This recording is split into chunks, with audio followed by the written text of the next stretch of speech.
Hello दोस्तों, आज मैं आपको एक कहानी सुनाती हूँ। एक बार जब भगवान कृष्ण छोटे थे तो उनके घर में एक फल बेचने वाला आता। उसके पास बड़े रसीले आम होते हैं जिसे देखकर कृष्ण जी का भी मन करता है कि वो भी कुछ आम खा लें।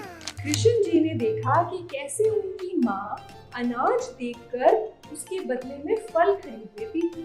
तो श्री कृष्ण भी फट से अंदर घर के भागते हैं और अपनी मुट्ठी में कुछ अनाज के दाने भर के ले आते हैं और फल वाली के सामने रख देते हैं और बड़े प्यार से बोलते हैं, क्या मुझे भी कुछ फल मिल सकते हैं?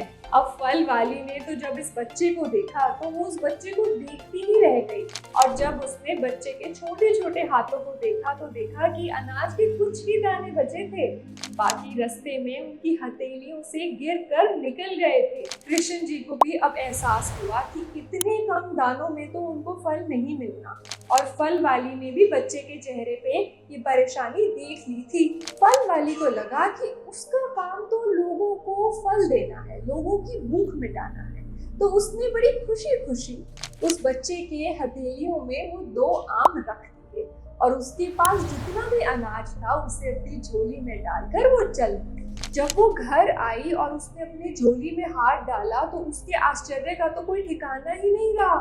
उसकी पूरी झोली हीरे जवाहरात से भरी हुई थी। अब वो समझ गई थी कि वो बच्चा कोई साधारण बच्चा नहीं था, वो तो स्वयं भगवान ही थे।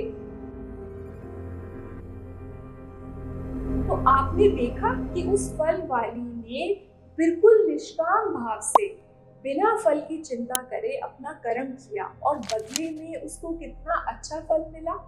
गीता में भी कहा गया है, कर्मण्येवा अधिकारस्ते मा फलेषु कदाचन, कर्मण्येवा अधिकारस्ते मा फलेषु कदाचन। यानी कि हमारा अधिकार सिर्फ और सिर्फ हमारे कर्मों पे है, उसके फल या उसके रिजल्ट पर नहीं। तो हमें भी सिर्फ और सिर्फ अपने काम पे फोकस करना चाहिए और रिजल्ट खुद ब खुद अच्छा होगा, समझे? तो ऐसे ही कुछ श्लोक और उनके मीनिंग्स जानने के लिए माय नचिकेता चैनल को जल्दी से सब्सक्राइब करें।